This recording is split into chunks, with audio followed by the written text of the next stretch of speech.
The silence in my cottage was so complete, I could hear the crackle of dying embers in the hearth 3 rooms away. I sat cross-legged on a fraying wool cushion, fingers wrapped around a cup of forgotten tea, watching wax drip in slow silver tears down the moon festival candles on my altar. Offerings of late summer fruit and wildflowers glowed in the candlelight, the only color in a life I had stripped bare of joy. Outside, the forest breathed under the full moon, and from the village far below came faint echoes of drums, laughter, and howls, wolves calling to their fated mates while the goddess listened. It was the 3rd moon festival since I ran to these mountains, since Alpha King Michael stood before the entire court and rejected the bond the goddess had placed between us. My wolf had shattered that night. I'd spent every day since learning how not to ache for a touch that was never meant to be mine. So when 3 heavy knocks shook my wooden door at midnight, my first thought was that I was dreaming. My second was terror. No one climbed this high. No one came here. Then a voice I knew like a scar rasped through the wood, raw and shaking.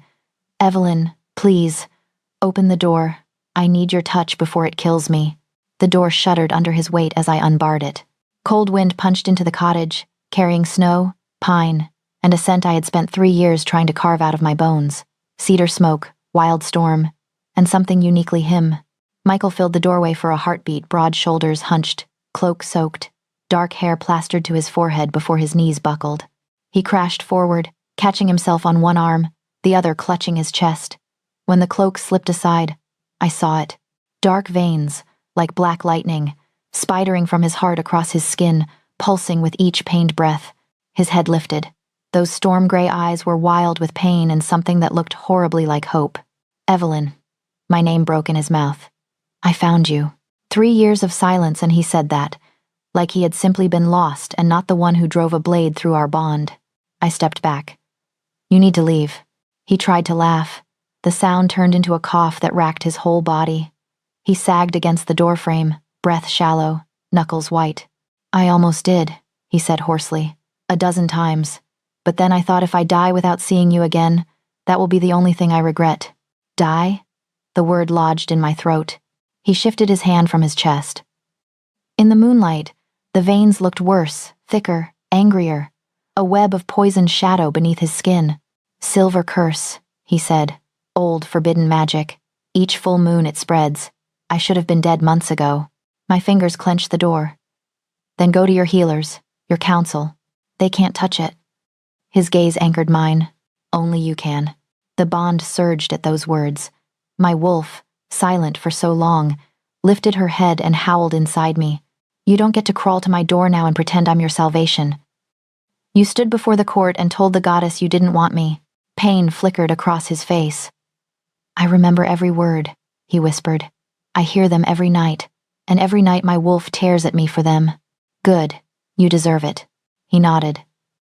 Then, slowly, painfully, he let go of the doorframe and dropped fully to his knees on my threshold. My heart stopped. Kings knelt for no one. Not council, not court, not enemies.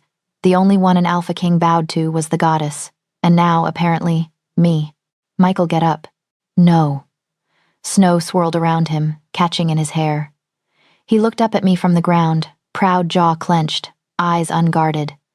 "If I stand, I will command, I will order, and I will lose you again." His hands curled on his thighs.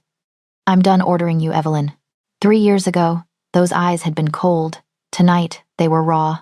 I rejected you to save a kingdom," he said, voice low and rough. "I told myself duty would be enough, that I could live without you if it kept my people from war. I was wrong." His breath hitched. The curse took advantage. It bound itself to that lie. Every time I denied the bond, it sank deeper. "So this is my fault?" "No." His answer was immediate, fierce. "This is mine. All of it. I broke us. I invited this. I am paying for it." His gaze dropped to his chest. "But it is killing my wolf, Evelyn, and he only howls your name." My legs felt unsteady. He had no right to say things like that. "I searched for you for 3 years," he continued softer. "Every village, every border post. I gave half my power to my brother so I could leave the palace and look. Every full moon, the curse spread while I walked through snow and storm, asking strangers if they'd seen a woman with autumn leaves in her hair and moonlight in her eyes. Heat burned behind my eyes. I blinked hard. You don't even know me, I said. I know you stayed when your mother died and every other wolf ran. I know you give herbs away to widows who can't pay. I know you once offered a starving rogue bread instead of a blade. His mouth trembled. My scouts talk, little wolf. I listen to every word about you like a starving man listens to the promise of rain. Little wolf. The old endearment slid under my skin. This curse, I forced out. What does it want from me? Fear flashed in his eyes. Not fear of death, fear of my answer. It feeds on the bond it tried to sever. The only thing that can weaken it is that bond restored. Your touch, your acceptance, the goddess's gift, freely chosen. He exhaled, shaky. I am not here to demand that. I don't deserve it. Then why are you here? He lowered his head. Snow caught in his hair, melting against his skin. To beg, he said simply. Not for your touch to save my life. If the goddess wants me dead for what I did to you, I'll go. I earned it. His hands fisted.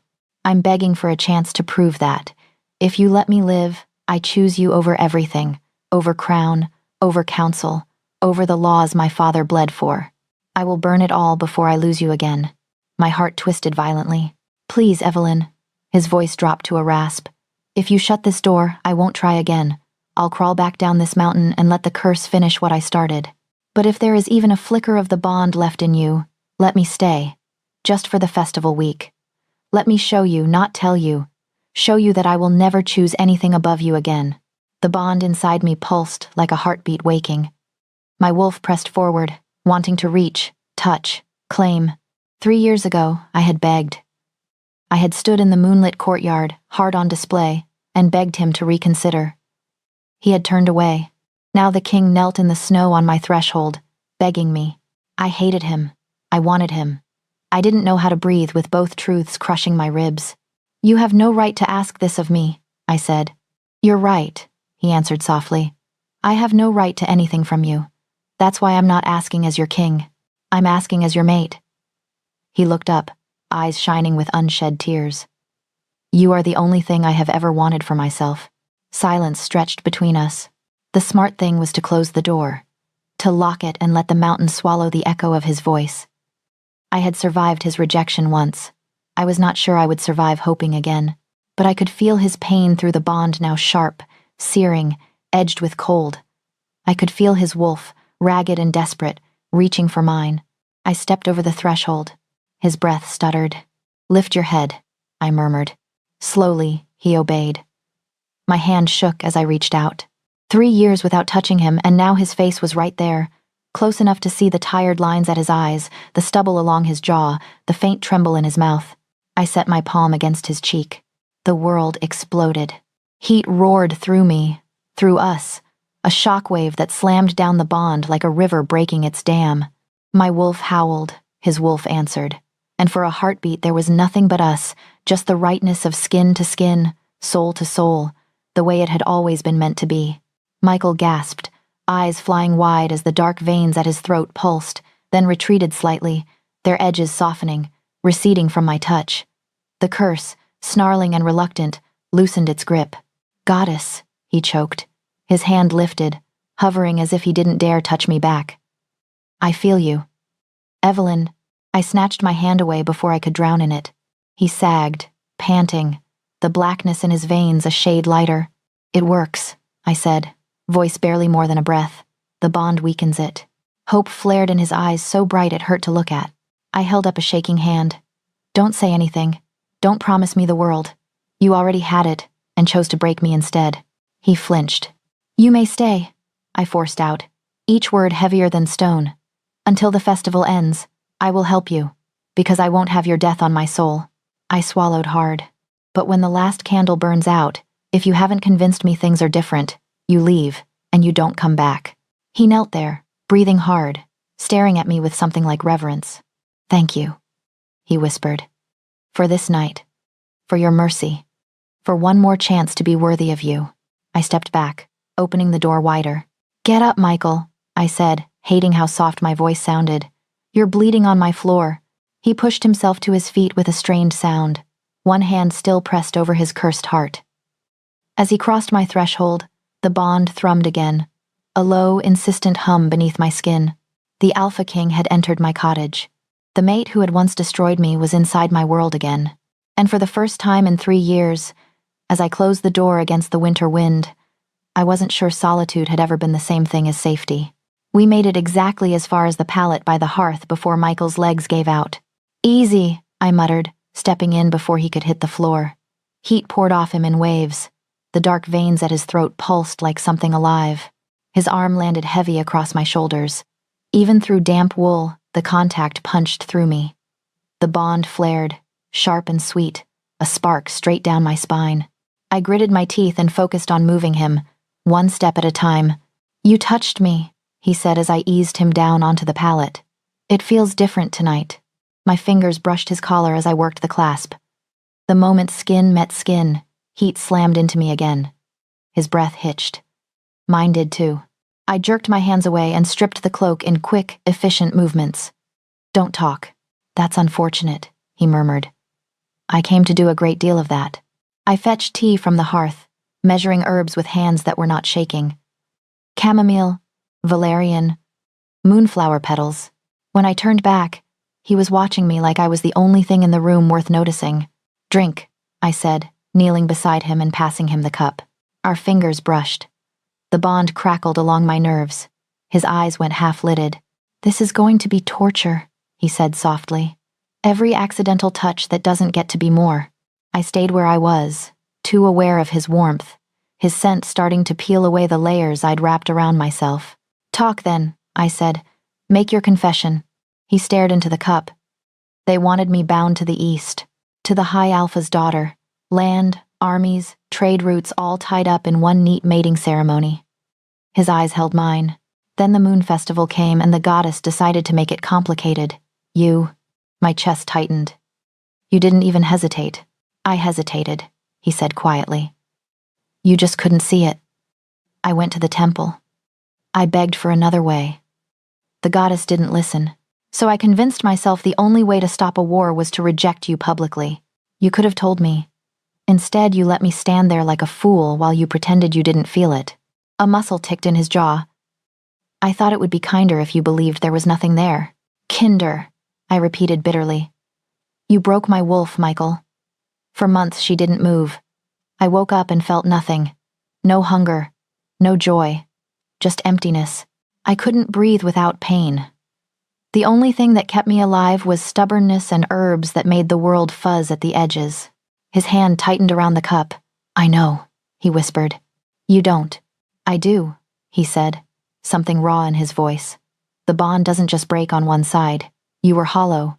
I was shredded. My wolf wouldn't hunt. Food tasted like ash. All I could feel was the echo of you. Yet you still chose duty," I said. "Then, yes, and every day since, I've been choosing differently."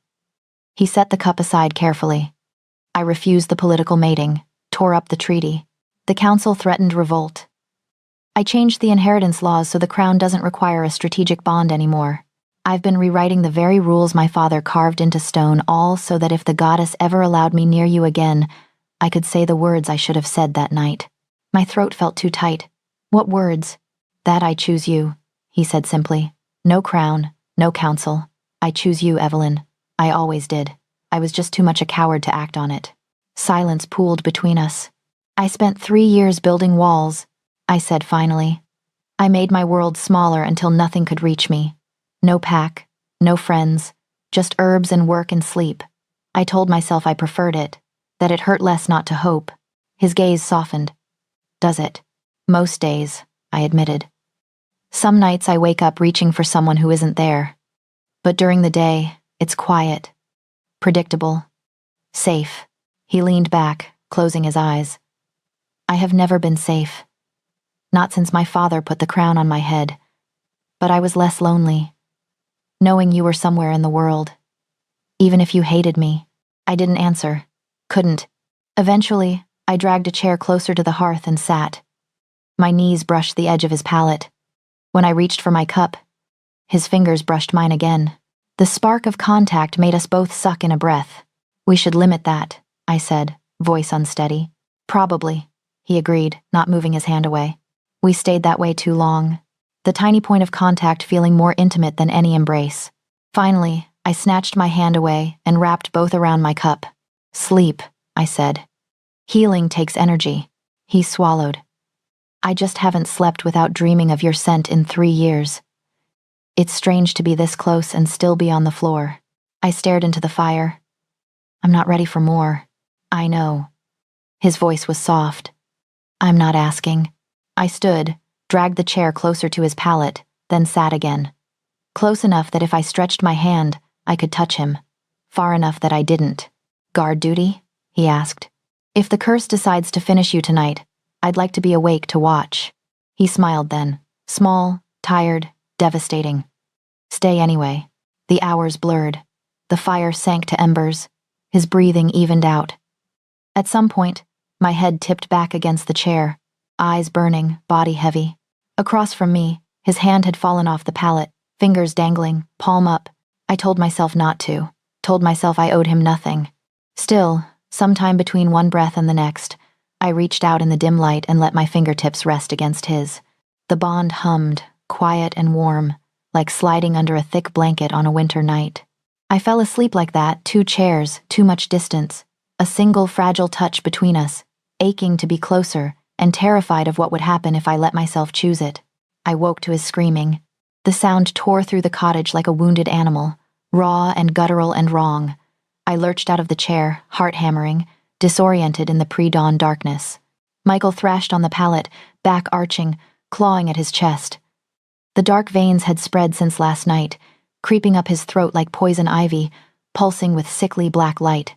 Michael, I dropped to my knees beside him, hands hovering, afraid to touch, afraid not to. Michael, look at me. His eyes snapped open, unfocused, wild. His wolf was too close to the surface, fighting the curse, tearing him apart from the inside. The full moon.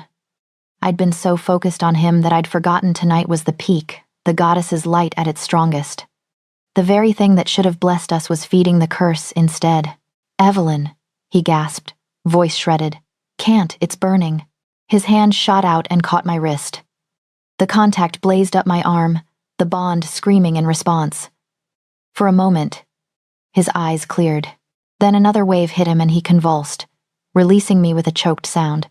Don't, he gritted out. Don't touch. Makes it worse when you pull away.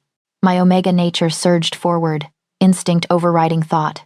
Alpha in pain, mate suffering. Everything in me demanded I fix it, soothe it, protect him even from himself. I had 2 choices. Let him burn through this alone, suffering, possibly dying while I watched. Or give him what the bond was howling for. I made it before I could talk myself out of it.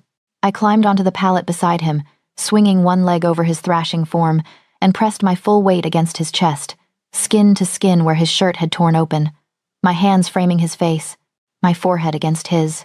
Breathe, I commanded, using the voice my mother taught me, the one that could gentle wild things. Michael, breathe with me. He went rigid beneath me. Then, slowly, his chest rose and fell in shaky rhythm with mine. The bond roared to life between us, no longer a tentative thread but a rope, thick and binding, pulling taut. Heat poured through it, his pain, my fear, something deeper that tasted like recognition, like coming home after years of wandering. That's it, I murmured, one hand sliding into his sweat-damp hair. I've got you. You're not alone. His arms came up, hesitant, then wrapped around me with desperate strength. He buried his face in the crook of my neck and breathed in like a drowning man breaking the surface. Evelyn, he whispered against my skin. Goddess, you smell like... Another tremor racked through him. I held tighter, letting my omega nature take over, the part of me that knew how to calm, how to heal. I ran my fingers through his hair in slow, soothing strokes, pressed my lips to his temple, let my scent mountain herbs and wood smoke and something uniquely mine wrap around him like a blanket. I'm here, I said softly. I'm not leaving. The hours blurred together. The moon climbed higher outside, silver light spilling through the window, and with it came waves of pain that left him gasping and shaking in my arms. Each time, I held him through it. Each time, I whispered things I didn't plan to say. You're stronger than this. The curse doesn't own you. I won't let it take you. And when the pain receded enough for him to speak, he gave me words back. Fevered, broken, true. Dreamed of you every night, he breathed into my neck. Your laugh. The way you bit your lip when you concentrated. How you smelled like spring even in winter. Michael. Couldn't forget, he continued, trembling. Tried. Goddess knows I tried. But you were everywhere, in every moon, every garden. Every woman who wasn't you. His arms tightened. I'm sorry. I'm so sorry. I would carve out my heart and give it to you if it would undo what I did. My throat closed. Your heart wouldn't do me much good if you're dead. He laughed, the sound ragged. Always practical. One of us has to be. His hand came up, fingers tangling in my hair, not pulling, just holding, like I was the only solid thing in a world gone liquid and strange. You could have let me die out there in the snow. Could have shut the door and been free of me. I know. Why didn't you? I didn't have an answer that didn't terrify me. So I gave him the easy one. Because the goddess doesn't make mistakes with bonds, even when we wish she did. He was quiet for a long moment. Then, softer. Do you wish she had? I felt the question against my collarbone. Felt the way he held his breath waiting for my answer. Ask me again when you're not dying, I whispered. Another wave hit. This one was the worst yet. He arched against me with a sound like breaking, and I felt it through the bond, the curse digging deeper, silver claws wrapped around his heart, squeezing. No, I snarled, pressing closer, flooding the bond with everything I had. My omega nature rose like a tide, fierce and protective and utterly unafraid. You don't get to take him. I didn't know if I was talking to the curse, or the goddess, or death itself. Didn't matter. I wrapped myself around Michael like a shield and refused to let go. My hands found his face, thumbs stroking his cheekbones. My lips brushed his forehead, his temple, the corner of his jaw. Not kisses, not quite, but something more essential. Comfort. Connection. The promise that he wasn't alone in the dark. Stay with me, I breathed. Michael, stay. His eyes opened, barely focused. Evelyn, stay. Something shifted. The bond flared bright and hot between us, and I felt the curse recoil. Just a fraction, like light pushing back shadow. The black veins at his throat pulsed once, twice, then began to recede, pulling back toward his heart. His breathing evened. The trembling slowed. By the time the moon set and dawn crept gray through the window, he'd fallen into something like real sleep.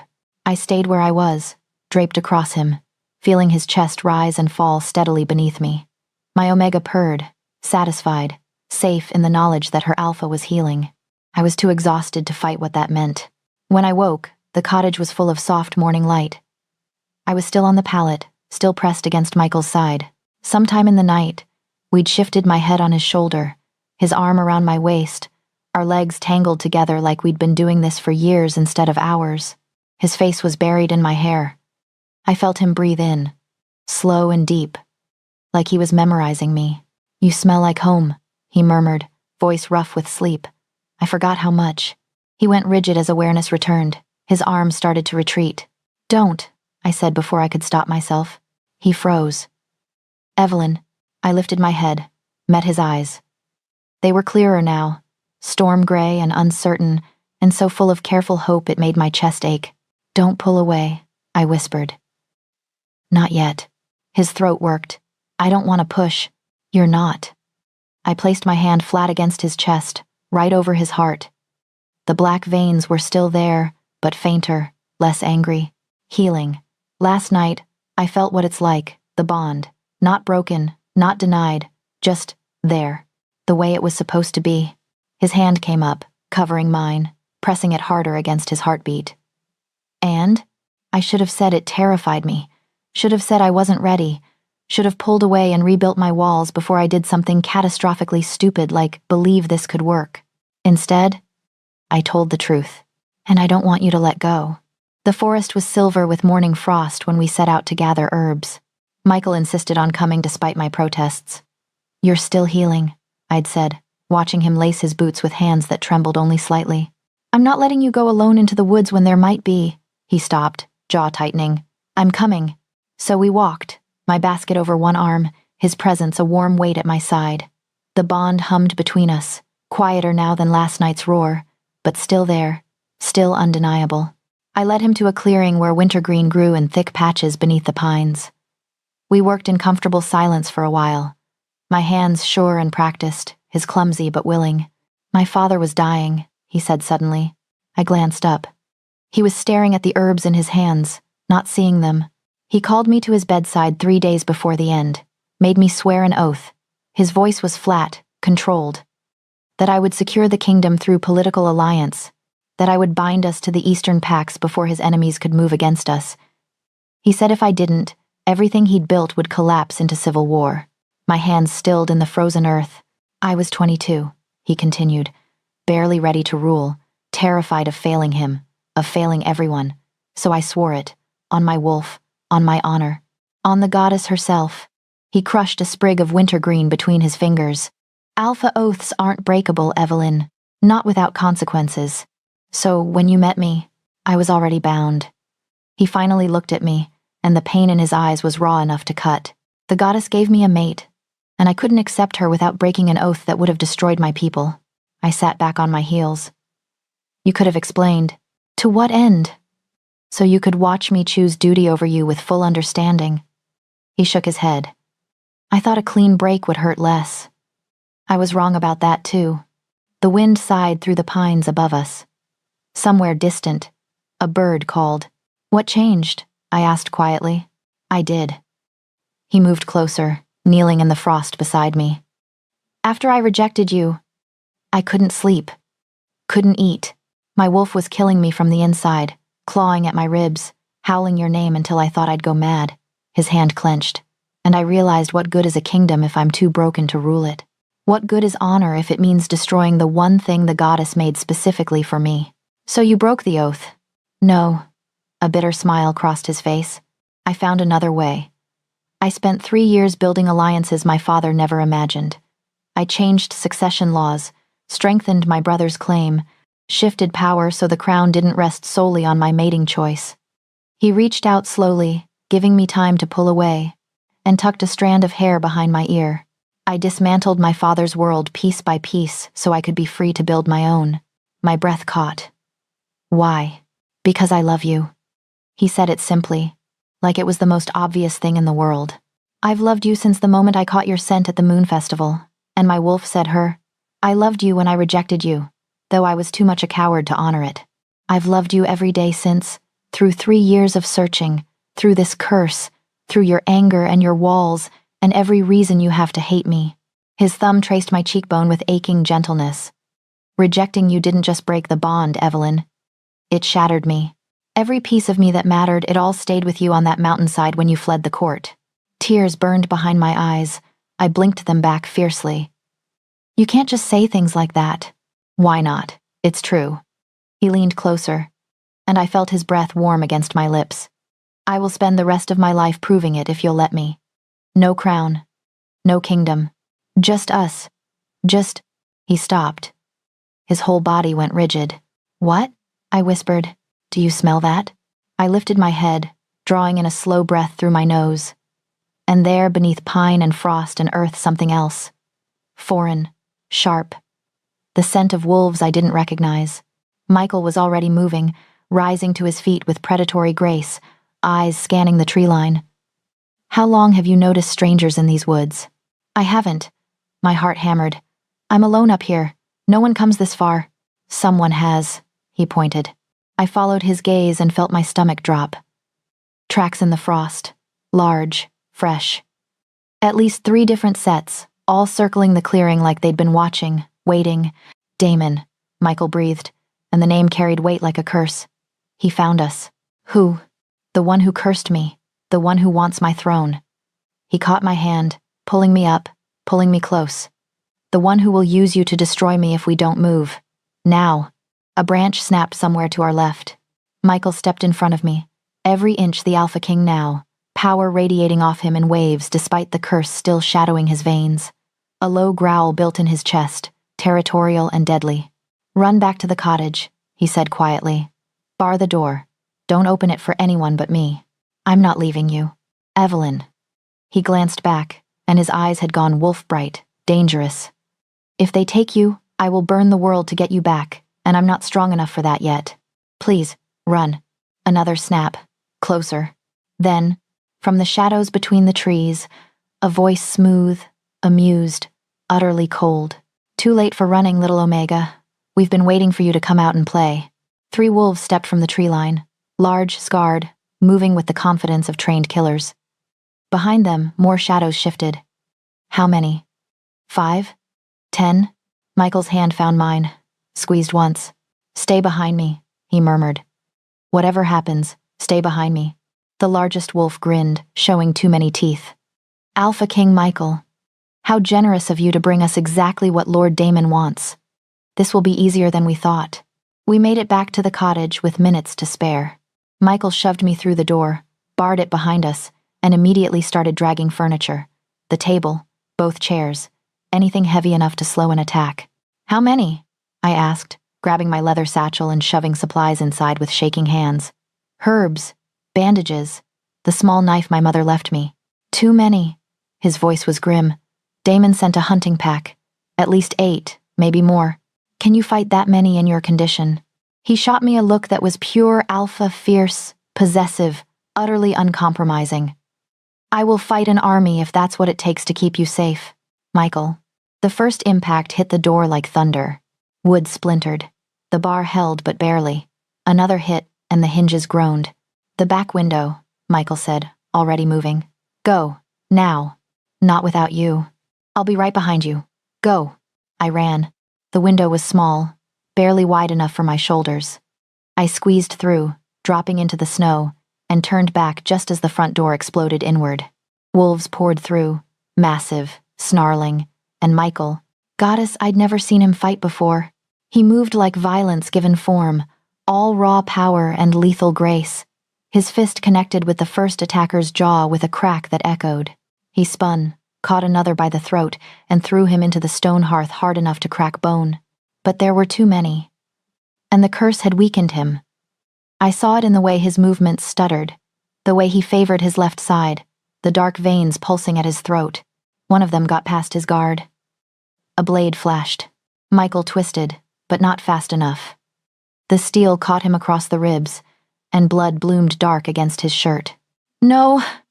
The scream tore from my throat before I could stop it. His head snapped toward me, eyes wide. Run, Evelyn! Run! I ran. Into the forest, branches tearing at my clothes, snow soaking through my boots. Behind me, snarls and crashes as Michael fought his way after me. I heard him call my name once, raw and desperate, and then he was beside me, blood streaming from the wound at his ribs, one hand clamped over it. Keep going, he gasped. There's a cave, half a mile north. We can lose them. A howl cut through the air. Close, too close. Michael grabbed my hand and pulled me faster. We found the cave as darkness fell. A narrow opening hidden behind a frozen waterfall, barely visible unless you knew where to look. We stumbled inside, and Michael immediately collapsed against the stone wall, breathing hard, his face too pale. Let me see, I said, already kneeling beside him, pulling his ruined shirt aside. The wound was deep, not fatal, but bad enough. Blood pulsed between his fingers where he pressed down. I'm fine, he gritted out. You're bleeding all over my cave floor. You're not fine. I worked quickly, hands steady despite my racing heart. Cleaned the wound with whiskey from my satchel, packed it with crushed yarrow to stop the bleeding, stitched it closed with thread and a needle I'd packed without thinking. He didn't make a sound through any of it. Just watched me with those storm-gray eyes, intense and unreadable. You should have left me, he said when I finally tied off the bandage. I looked up. What? At the cottage. You should have run when I told you to. You'd be safe. And you'd be dead. My voice shook. Don't ask me to do that again. Evelyn. No. I pressed my hand flat against his chest, feeling his heart hammer beneath my palm. You don't get to sacrifice yourself for me. Not when I just decided I might want to keep you. Something shifted in his expression. Hope. Fear. Need so raw it hurt to see. Say that again, he whispered. I want to keep you. The words came easier the second time. I'm still terrified. I still don't trust this won't break me. But he kissed me. One moment we were separate, and the next his hand was in my hair, his mouth on mine, and the world dissolved into heat and sensation and the devastating rightness of finally touching him the way the bond had been screaming for since the moment we met. I gasped against his lips and he swallowed the sound, kissing me deeper, pulling me closer until I was in his lap, straddling him, careful of his wound but unable to stop touching, tasting, claiming. The bond roared to life between us, not the tentative thread from before, but a wildfire, consuming everything in its path. His hands trembled as they framed my face. "Evelyn," he breathed against my mouth. "Goddess, I've dreamed." I kissed him again. Harder this time. 3 years of longing and grief and desperate need pouring out of me. He tasted like blood and snow and something uniquely him, and I couldn't get enough. His omega, his mate, mine. The word pulsed through the bond like a heartbeat. Mine, mine, mine. I felt the exact moment the bond started to complete. Heat seared through my core, his wolf calling to mine, the final surrender hovering right there, so close. I pulled back, gasping. "Wait," I choked out. "Wait. I can't, not yet." He released me immediately, hands falling away, though his whole body shook with restraint. "I know," he said, voice wrecked. "I know. I'm sorry. I shouldn't have. Don't apologize for that." I touched my fingers to my lips, still feeling the ghost of him there. "But if we complete the bond now, here, running for our lives." I shook my head. "I want to choose you. Not because a curse forces it, not because we're desperate, because I'm ready." He nodded slowly, understanding flickering in his eyes despite the pain. "Then we stay ahead of them, until you're ready, until you choose freely." "The Moon Temple," I said. "You mentioned ancient protections. 2 days north, sacred ground. Damon's wolves can't enter without the goddess's permission." He tried to stand, winced. "Let me help him up. We leave at first light." Outside, the howls started again. Closer now, hunting. Michael pulled me against his side, his arm around my waist, solid and warm despite everything. "I will get you there safely," he murmured into my hair. "I swear it on my life, on my wolf, on everything I am. I will keep you safe long enough to choose." I pressed closer, breathing him in. "Then we run at dawn." He kissed the top of my head, gentle this time. Reverent. "At dawn," he agreed. Together, we walked through 2 days of winter, and somewhere along the way, I stopped counting the distance between us. It started small, Michael's hand at my elbow as we crossed an icy stream, his body angled to block the wind. The way he insisted I eat first when we stopped to rest, watching until I swallowed before taking anything himself. By the second morning, his hand had found the small of my back and stayed there. Possessive, protective, right. I let it. We moved through the mountains like wolves who'd been running together for years instead of days. He matched his stride to mine without thinking. I leaned into his warmth when the wind cut too sharp. When we sheltered in a narrow canyon to wait out a storm, we pressed together for heat, my back to his chest, his arms wrapped around me, and neither of us pretended it was only practical. "Tell me about after," he said into my hair, as snow fell silent around us. "After what?" "After you accept the bond." His arms tightened fractionally. "If you accept it, what does your life look like?" I stared at the white-gray sky. "I don't know. I've spent 3 years trying not to imagine a future that included you." "Imagine it now," he said softly. "Please, give me something to hope for." So I did. "A cottage," I said slowly. "Bigger than mine, with a garden large enough to grow everything I need. A workroom for drying herbs and mixing remedies. People coming to the door not because I'm anyone important, but because they know I can help. And me?" His voice was barely a breath. "Am I there?" "You're in the garden," I admitted. "Getting dirt under your nails. Complaining that you're a king, not a farmer, but doing it anyway because you like the way I smile when the tomatoes come in." His chest shook with silent laughter. "I would do that. Complain the entire time and come back the next day." "I know." I turned my head slightly, enough to see the edge of his jaw. "What about you? What do you want?" "You," he said simply. "Everything else is negotiable." "Michael, I mean it." He shifted, and suddenly we were face to face, his gray eyes serious. "I've spent 3 years dismantling my father's legacy. My brother is ready to take the crown. Better suited for it, honestly. He likes the politics, the strategy, all the things I only did because I had to." His hand came up, cupping my cheek. "What I want is a life where my biggest decision is whether the beans need watering, where I come home to you every night and wake up beside you every morning." where we're just Michael and Evelyn, not King and Omega, not Alpha and Mate, just us. My throat felt too tight. You'd really give up the throne? I already have. Legally, officially. The documents are signed. His thumb traced my cheekbone. I told you I choose you. I meant it. But what if... I stopped, the fear catching up.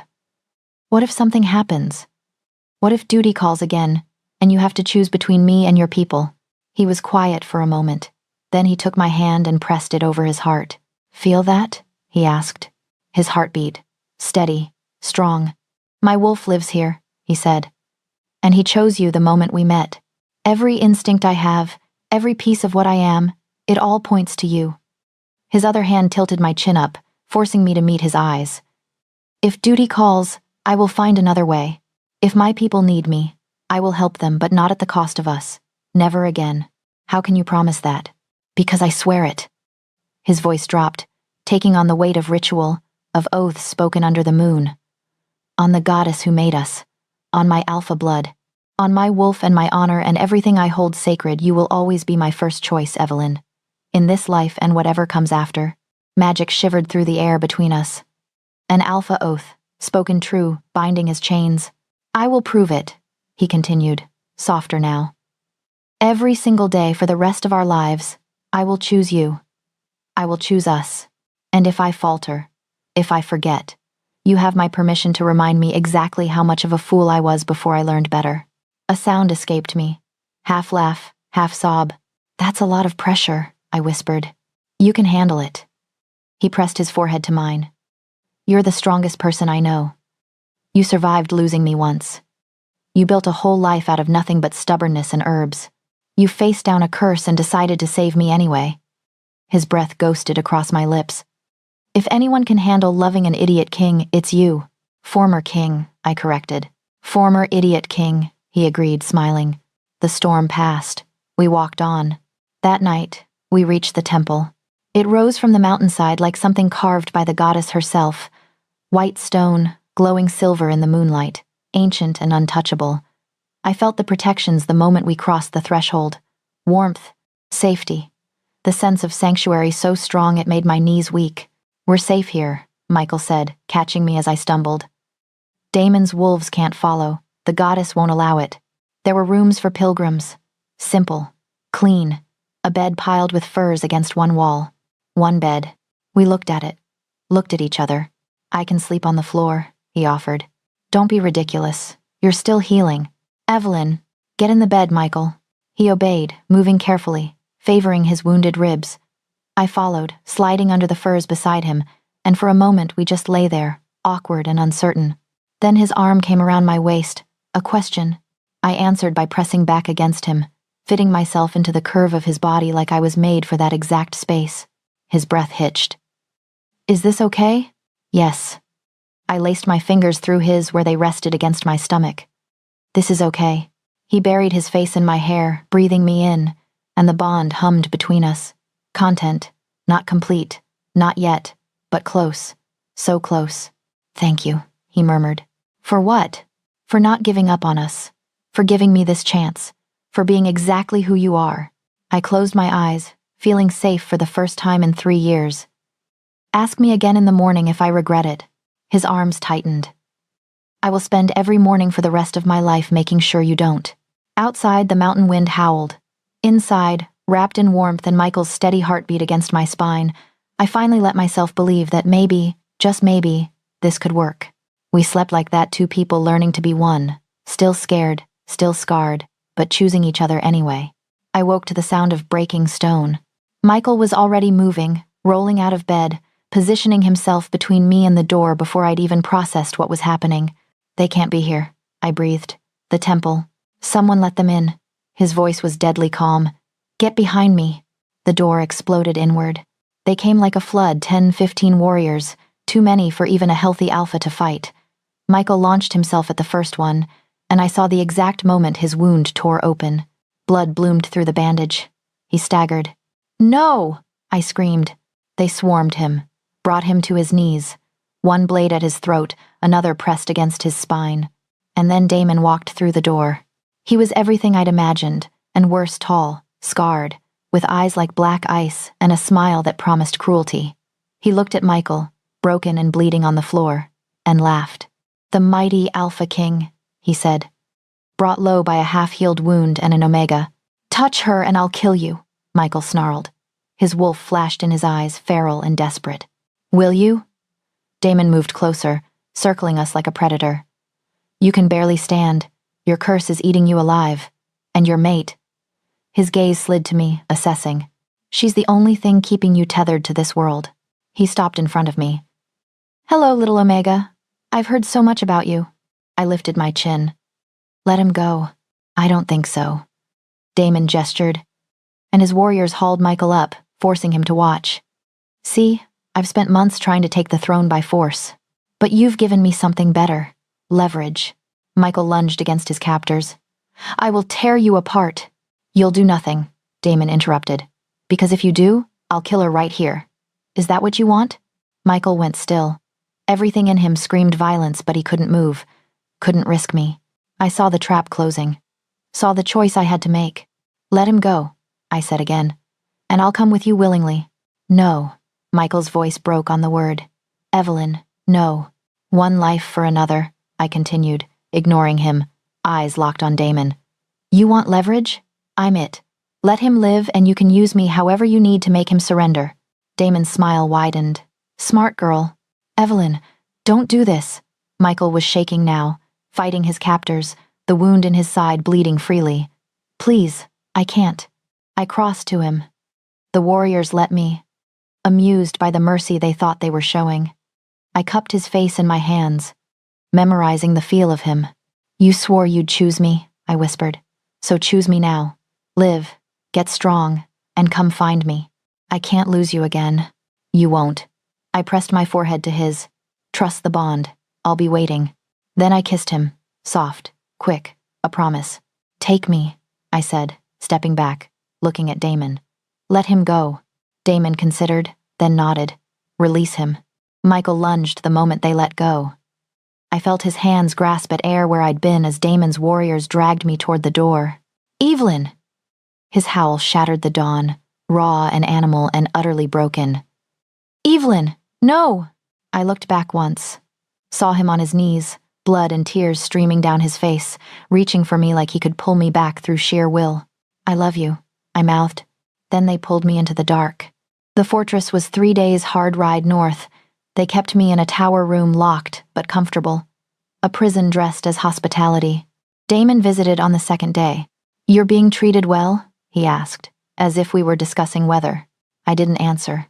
"The Alpha King will surrender within the week," he continued. "I've sent word. His throne for your life. Simple exchange. He'll kill you first." "He'll try." Damon moved to the window, looking out over his territory. "But he's weak. The curse has him by the throat, and without you there to ease it, he's dying. So he'll come. He'll kneel. And when he does, I'll have everything I want." He turned back, and something darker flickered in his expression. "Unless, of course, you'd like to make this easier on everyone. Accept my mark, become my mate. Shatter the true bond permanently." Michael would have no reason to fight then. Ice flooded my veins. "Never. Think about it," he said mildly. "A forced mark is painful, Omega. Voluntary is much more pleasant. I'll give you 3 days to decide." He left me alone after that. The hours bled together. I paced. I slept fitfully. I pressed my hand over my heart and felt the bond still there, stretched thin, aching, but unbroken. Michael was alive. Somewhere out there, he was alive and probably planning something stupidly heroic. On the third night, I sat by the window and watched the moon rise. My Omega nature stirred, restless. "Wrong," she whispered. "Separated from Alpha. Wrong." "I know," I murmured. "But he's coming. He swore it." I closed my eyes and reached down the bond, sending everything I had. Trust, faith, the knowledge that I was waiting, that I hadn't given up. And far away, like an echo in the dark, I felt him reach back. "Hold on," the bond seemed to say. "I'm coming. Hold on." So I did. I held onto his oath. Onto the memory of his kiss. Onto the future we'd imagined together in that snow-filled canyon. When Damon came on the 4th morning, smile sharp as knives, I met his gaze without flinching. Have you decided? He asked. Yes. I straightened, channeling every ounce of strength my mother taught me, every bit of steel that had kept me alive through 3 years of loneliness. I've decided that when Michael comes for me, and he will, you're going to regret every moment you kept me here. Damon laughed. Bold words for a captive Omega. Not captive. I smiled, cold and certain. Bait. There's a difference. His smile faltered. You think you're hunting him, I continued. But you've just given the most dangerous alpha in the kingdom a reason to stop holding back.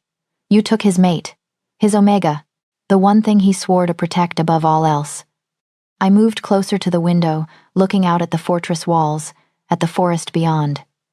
He's out there right now, planning, waiting, and when he strikes Damon, he won't be the weakened king you faced at the temple. The curse is nothing compared to a mating bond, I finished. You should have killed me when you had the chance. Damon stared at me, something like uncertainty crossing his face for the first time. Then horns sounded from the walls. Urgent, alarmed. A warrior burst through the door. My lord the king, he's at the gates. Damon's face went white. I smiled, feeling the bond flare bright and fierce in my chest. Told you, I whispered. He's here. They dragged me to the battlements to watch. Michael stood alone at the fortress gates. No guards, no weapons, no crown, just a man in travel-worn clothes, head bowed, hands open at his sides. Surrendering. Your king has come to beg, Damon announced to his gathered warriors. Then to me, watch closely, Omega. This is what your bond has cost him. But I was watching, and I saw what Damon didn't. The way Michael's shoulders weren't slumped in defeat, they were coiled. The way his hands hung loose, not in surrender but ready. The way his eyes tracked the fortress walls, counting, calculating. When his gaze found mine, I saw the truth blazing there. Trust me. I offer terms, Michael called out, voice carrying across the courtyard. My throne, my territory, my wealth, all of it, freely given, in exchange for her safe release. Damon laughed, the sound echoing off stone. The mighty king, brought to his knees by an Omega. Your father would be ashamed. My father is dead, Michael said quietly, and I learned too late that some things matter more than pride. He dropped to his knees in the dirt. A collective gasp rippled through the watching warriors. An alpha king, kneeling before his enemy. It was unthinkable. Unforgivable. It was perfect misdirection. Bring her down, Damon ordered, drunk on his victory. Let her see what she's done to him. They shoved me down the stairs, through the courtyard, until I stood 20 paces from Michael. Our eyes met and held. I'm sorry, he said, and I heard the layers in it. Sorry for the ruse. Sorry for the risk. Sorry for everything that brought us here. I'm not, I answered, and I meant it. Damon moved between us, savoring the moment. Swear it, he demanded. Swear on your wolf and your blood that you surrender everything. I swear, Michael began. Then hell broke loose. Warriors poured over the walls, Michael's men, dozens of them, hidden and waiting for exactly this moment. The distraction. The arrogant certainty that had drawn every eye to the gates while they scaled the fortress from behind. Chaos erupted. Steel rang against steel. Wolves snarled and shifted. And Michael moved. He was on his feet and running before Damon could react, cutting through the fighting like a blade through silk, heading straight for me. Stop him! Damon roared. 2 warriors stepped into Michael's path. He didn't slow. Didn't hesitate. Just dropped one with a brutal hit and vaulted over the other. Never breaking stride. Then he was there, hands on my face, breathless and wild and alive. Are you hurt? He demanded. No, but Michael... The chains. He ripped them from the wall like they were made of paper, adrenaline and desperation making him impossibly strong. We need to run, he said, pulling me toward the gates where his warriors were fighting to hold the passage open. But Damon was faster. He appeared in front of us, shifted halfway to Wolf, eyes blazing with rage. You think you can take what's mine? She was never yours, Michael snarled, pushing me behind him. They collided. Brutal, savage. 2 alphas fighting for dominance. And Michael was still weakened, still cursed, still bleeding from wounds that hadn't fully healed. He was losing. I saw it happen in slow motion, Damon's claws raking across Michael's chest. Michael stumbling, going down to one knee. No. I breathed. And I understood. The curse fed on the incomplete bond. Every moment we denied what we were, it grew stronger. But if we completed it, if we chose each other fully, finally. "Michael!" I screamed over the fighting. He looked up, blood streaming down his face. "Do it," I said. "Mark me. Now." His eyes went wide. "Evelyn, not like this. Not in the middle of—" "Now!" I dropped to my knees beside him, swept my hair aside, baring my neck in full surrender. "I choose you. I choose us. I'm done being afraid." "Are you sure?" His voice cracked on the question. "I've never been more sure of anything." I met his eyes, let him see the truth. "You are my mate, my alpha, my choice. Mark me, Michael. Make me yours." Something broke open in his expression. Relief, joy, love so fierce it stole my breath. He pulled me close, one hand cradling my head, and pressed his lips to the curve where my neck met my shoulder. "Mine," he breathed. Then he bit down. Pain and pleasure exploded through me in equal measure. The bond, stretched thin and aching for 3 years, suddenly snapped into place with devastating force. I felt everything his wolf singing in triumph, his heart beating in sync with mine, his strength and his fear and his overwhelming love crashing over me like a wave. And power. Goddess the power. It roared through the bond, through both of us, amplified by the completion. Michael's curse shattered like glass, the dark veins dissolving into nothing as our mating bond flooded him with light and heat and pure, unbreakable connection. He lifted his head, eyes glowing gold, and when he looked at Damon, he smiled. "My turn," he said. What happened next wasn't a fight. It was a reckoning. Michael moved with his full strength restored, enhanced by the bond, by me, by everything we'd become together. Damon didn't stand a chance. Within moments, he was on the ground, defeated, Michael's hand at his throat. "Yield," Michael commanded. Damon yielded. The fighting stopped. Michael's warriors secured the fortress, and I stood there, hand pressed to my neck where his mark burned bright and perfect, feeling whole for the first time in 3 years. Michael came to me, dropped to his knees, and pressed his forehead to my stomach. "Thank you," he whispered, "for choosing me, for trusting me, for being brave enough to complete what I broke." I sank down, wrapping my arms around him.